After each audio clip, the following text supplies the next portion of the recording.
happy to understand if there are plans to ensure airports in Tier 2 and Tier 3 cities by allocating funds to boost multi-temperature control zones in Andhra Pradesh airports. Maybe a proposal come from the state. Which airport would need it first, which needs later, which one needs cold storage for horticulture, which needs for anything else, which has a longer shelf life. Those are some things which you have to plan in the state and propose. Okay. And then the ministry will take it up. Sure. Thank you, ma'am. We'll send the proposal. Thank you.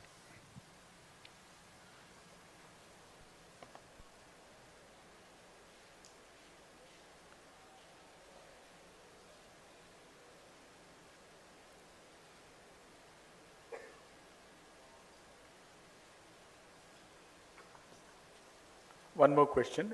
Shri Venugopal, President, Customs Broker Association.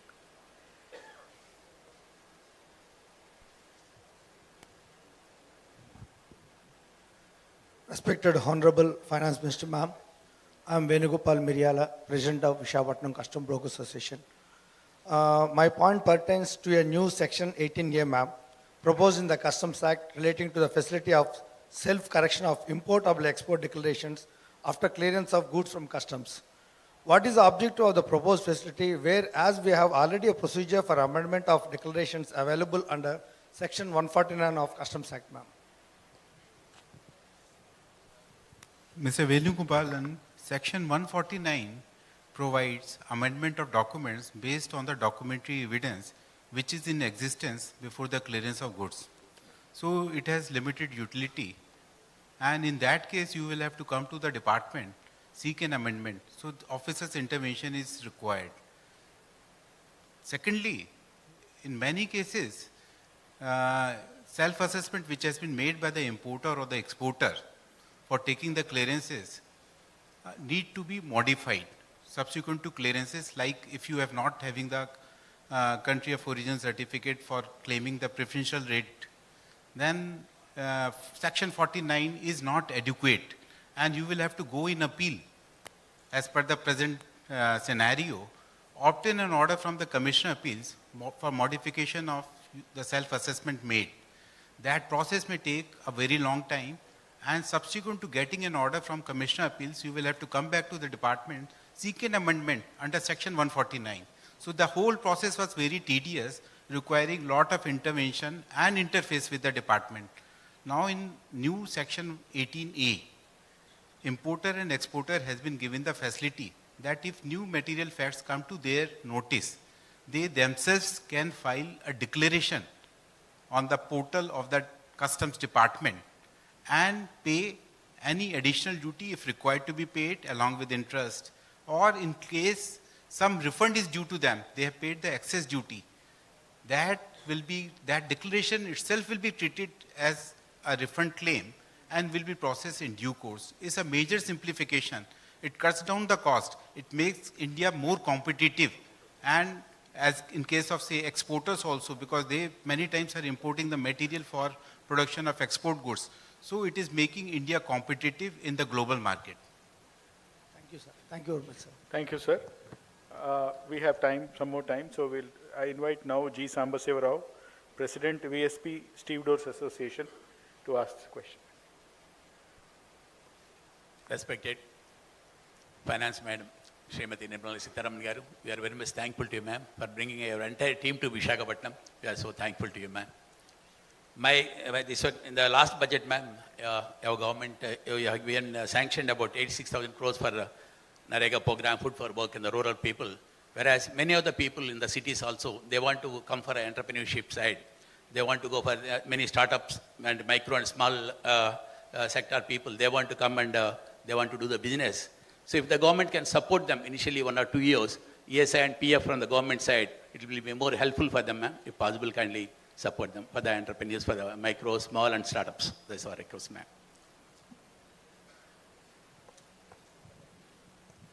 As far as micro, small, which is the focus of your question, there is no difference whether the unit is located in rural area or is located in urban area. All units are treated equally. Anyway. Rather, further moving from there, how to enhance credit for them. Previous budget has announcement and this budget has 5 announcements from them. How to make it easier credit for them. And today you saw the launch of 2 schemes wherein SIDBI is opening branches in the clusters. Banks are developing, public sector banks are developing their own credit assessment. Plus, at times the entrepreneur may not have enough collateral, etc. to be given, which is not needed in any way for the small loans. Their government, through the corporation mechanism, credit guarantee mechanism, provides for guarantee for part of the loan. So that is a third scheme being suggested, which goes in a long manner. The matter doesn't end there. Further, if any of those units, especially not the micro, but say a small unit, which is employing people, and they want to expand their unit, there will also be support for the ESI payments or the EPF payments, which they will be doing. So a number of schemes have been brought in to support micro as well as the small enterprises for availability of credit as well as other facilitation. Thank you, sir. Thank you, sir. This will be the last question. We have just enough time for this question. O. Naresh Kumar, Vice President, IT Park Association, Rushikonda.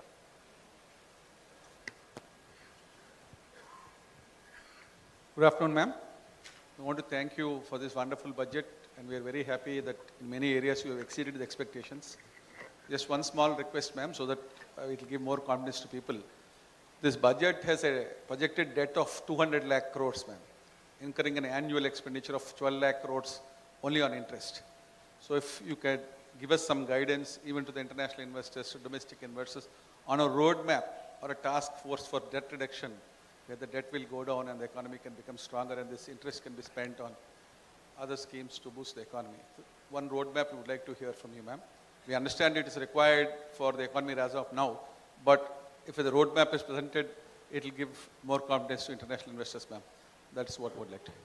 Already given in the budget. We've already said that from the next year we'll be focusing on debt to GDP rather than just the fiscal deficit number. Just But to make the 200 lakh crores come down drastically, ma'am. I've not specifically mentioned about the 200 lakh crores. Overall debt management in relation to GDP is what we've given you a picture ma'am. of. But I'll have Manoj speak more, Expenditure Secretary. So the interest is a function of debt. Yes, ma'am. If you have more debt, then obviously the interest is higher. What has been done in the last few years is to reduce the fiscal deficit.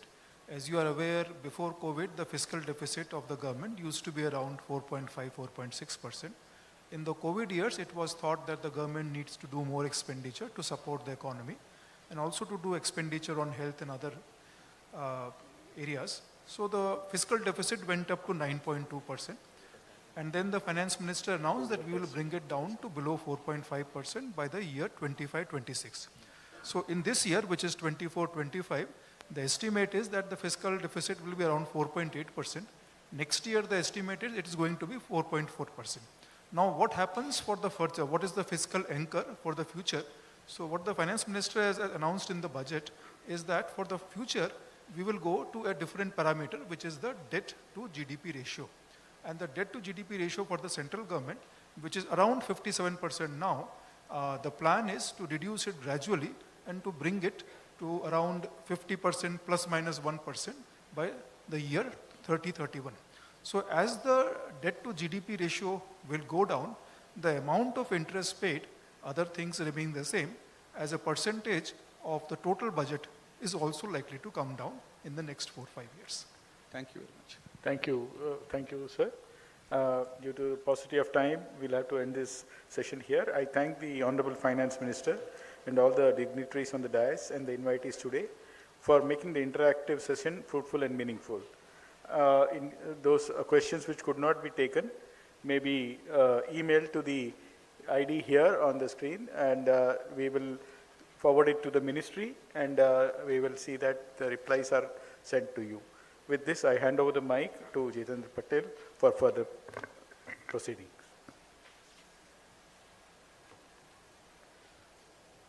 Thank you, sir. As we near the conclusion of today's post-budget interaction, I request the Chief Commissioner of CGST and Customs, Visakhapatnam Zone, Shri Sanjay Rathi sir, to deliver the vote of thanks.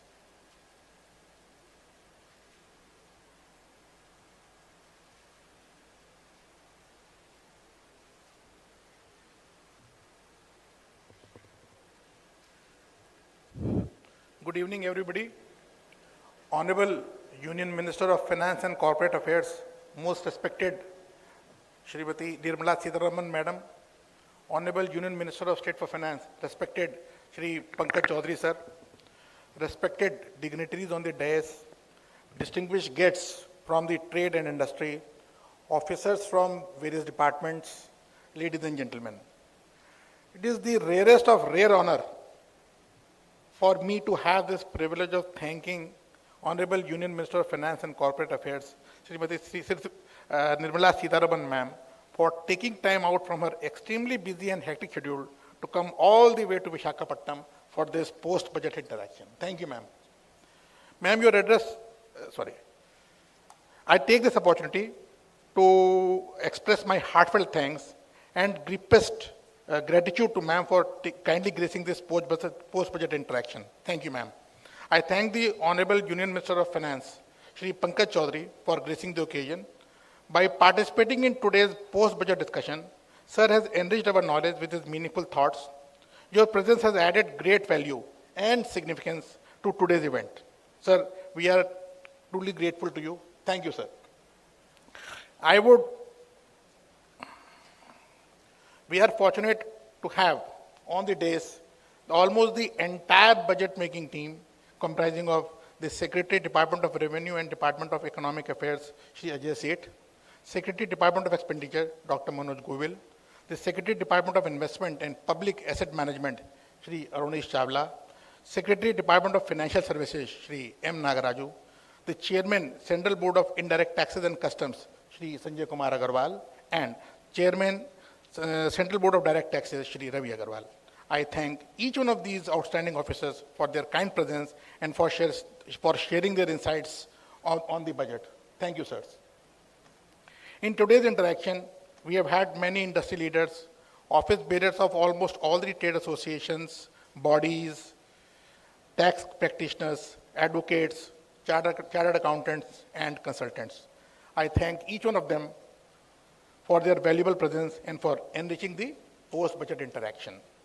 I thank the officers of the CGST, Customs, Income Tax, DFS, SIDBI, other departments, and also the other officers who are members of different organizing committees who have worked tirelessly, mostly behind the scenes, and contributed in organizing this post-budget interaction. I especially thank the officers of PIB and DD for their wholehearted help and support. I also thank my colleague, Shri N. Sridhar, Principal Commissioner, for smoothly moderating today's interactive session. Last, but certainly not the least, I thank Jitendran Athira, today's Masters of Ceremony, for gracefully hosting today's interaction. Thank you, ladies and gentlemen. Jai Hind.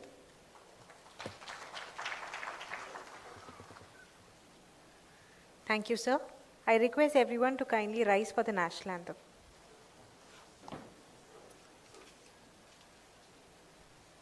जनगण मन अधिनायक जय हे भारत भाग्य विधाता पंजाब सिंध गुजरात मराठा द्राविड उत्कल बंगा विंध्य हिमाचल यमुना गंगा उच्चल जलधि तरंगा तव शुभ नामे जागे तव शुभ आशीष मांगे गाहे तव जय गाथा जन गण मंगलदायक जय हे भारत भाग्य विधाता जय हे जय हे जय हे जय जय जय जय हे.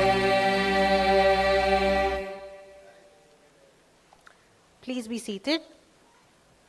With that, we mark the conclusion of today's event. Once again, on behalf of the entire department, I express my heartfelt gratitude to each one of you who have honored us with your august presence. I request everyone to remain at their places till the Honorable Finance Minister leaves for the press conference. Thank you, ma'am.